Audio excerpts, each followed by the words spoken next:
Welcome back po dito sa channel natin, Topi Manalo. And meron lang po akong ibabahagi sa inyo na bagong information or update tungkol dito sa channel natin. Kasi recently, meron akong na-discover or meron akong na pagtanto na meron pala akong hobby or meron pala akong passion nung kabataan ko na totally nakalimutan ko na. Kasi syempre na-focus ako sa mga ibang bagay, and due to some concerns or some sabi na natin financial issues, hindi ko kayang tustusan yung aking passion na yun. Tapos hanggang sa nagkaroon na ako ng trabaho, nagkaroon na ako ng pamilya, na-focus ako sa mga ibang bagay na mas importante, na i-set aside ko yung hobby kong yun. Recently, yung pamangkin ni Mrs. si Saysay, si Cyril, bumili siya ng motor na Honda ADV. Yan po itong ginagamit natin ngayon. Shoutout pala kay Sai, gamit ko ang motor mo ulit. Bait naman niya si Sai. Parati niya ako pinapagamit. Actually, kasalanan niya kung bakit na rediscover ko itong aking passion na, okay, sabihin na natin, diretso na natin, passion sa pagmumotor. Actually, high school pa lang gusto ko na magkaroon ng motor kaso talagang due to financial restriction, hindi ko na kinayang bumili. Kaya naman ngayon, may trabaho na ako, parang I feel like I can afford to purchase one. Kasi kasalanan ito ni Cyril. Kasalanan talaga ito ni Cyril. Kasi no, guys, siguro yung mga ibang riders dyan, no, mga ibang riders, enthusiasts, makaka-relate sa atin. Alam niyo yung feeling na yung ganito, rides ka, wala ka ibang iniisip, focus ka lang sa pagdadrive mo, yung hangin sumasampal sa mukha mo. Ibang klase yung adrenaline, ibang klase yung excitement, yung basta yung fun na nararamdaman mo, yung freedom. Ika nga nila parang it's the closest thing to flying. And I'd agree kasi dito pa lang naman ako sa subdivision na drive dahil wala pa akong helmet, and hindi pa ako talaga ganong kabihasa, pero ramdam ko na nag-flashback yung aking experience before no college ako, na nagdadrive ako ng Yamaha Jag na 50cc. As in, sobrang bagal lang nun, sobrang liit lang nun, pero iba na yung feeling.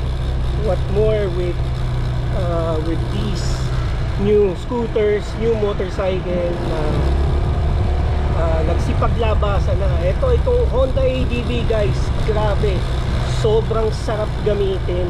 As in, ang gaan niya, ang sarap niyang i-maneuver, ang taas niya, ang smooth ng riding, yung throttle response, everything. Talagang alam mo yung talagang maiinganyo ka magmaneho. Kaya naman naisipan ko na why not add that to my channel para yun, may share ko yung journey ko dito sa aking rekindled hobby. Newfound, actually hindi naman newfound dahil hobby ko na nga noon. So I would say rekindled hobby.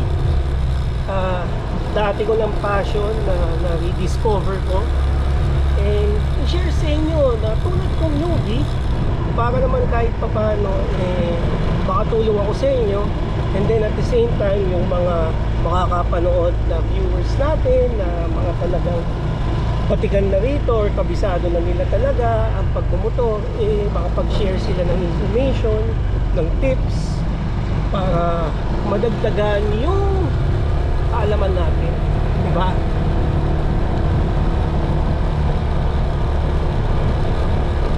So I guess siguro maganda hingi ako ng tulong sa inyo para makapag-decide kung ano ba talaga yung motor na babagay sa akin, na mag-fit sa lifestyle ko, sa aking ability.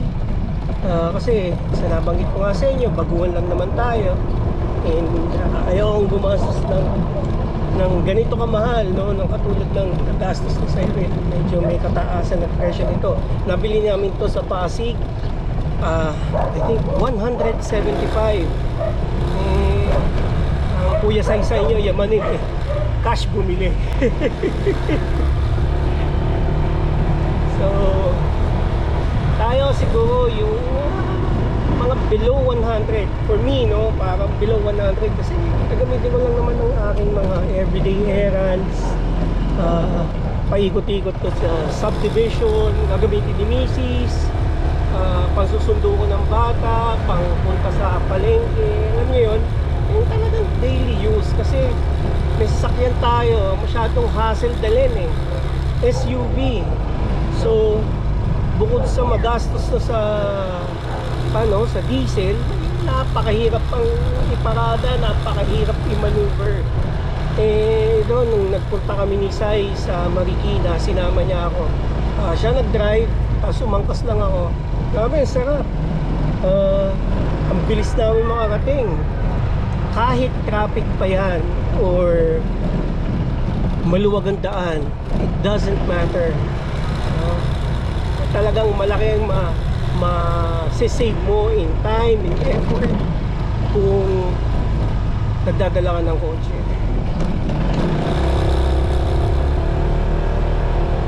Kaya sana guys, matulungan nyo ako mamili, no? From the list of choices, yung mga tinitignan-tignan ko sa internet. Siyempre yung nandyan ng Beat, nandyan ng Click, nandyan ng Neo, nandyan ang yung cheap model ng Aerox. Also I'm looking at yung Skydrive ba yun? Skydrive Sport crossover. Also yung Avenis, maganda yung itsura ng Avenis. Mukhang maganda rin yung specs nya at saka yung features. And siguro kung ano pa ang naiisip ninyo na pwede nating kunin na motorcycle. Also baka mabigyan nyo ako ng suggestion guys kung anong magandang accessories. Siyempre unang-una dyan, helmet. Nakita nyo ngayon, wala naman akong helmet, no? Baka mabash nyo ako. Nandito lang ako sa loob ng subdivision, tamang pasyal-pasyal lang naman tayo, kaya okay lang na wala akong helmet. Pero siyempre pag lalabas na tayo ng subdivision, pupunta na tayo sa highway, kailangan na natin ng at least naka-helmet. Kaya yan din ang number 1 na kukunin ko. So kung meron din kayong suggestion kung anong brand, kung anong model, kung anong klase, half face, full face, modular, no? I-comment nyo na rin dyan para at least magkaroon ako ng idea. The more suggestions, the more informations, the better. Ika nga. So konting background dito sa motor na gamit natin. This is a Honda ADV 160cc. Ang model nito, ang version nito is the black one. We got this cash for 175,000 including the registration. Sa Pasig sa may Pasig namin nabili, hindi ko matandaan yung shop. Sorry na lang kuya, comment ka kung napapanood mo to. Tapos this is already more than a month, no?